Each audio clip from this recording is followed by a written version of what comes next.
على مسمعها للعز جل شطر وبان، لو ان العز رجال اكيد انه عنزي. اخص منهم الابالي من قالوا روسان، يضيق الذيب ويقول غدت هبة قنيبي. حمد سعد بن مهدي من وقفة جودان، خوي ما يضيق الصدر دمه قريبي. شعبنا الشعر من مفارد الاصايل، تبرك له وتهدى ولا هي بغريب.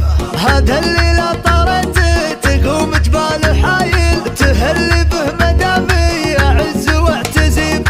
معارف كثيرة تجمعها القبايل، وعن زحم عمر داع شكل منه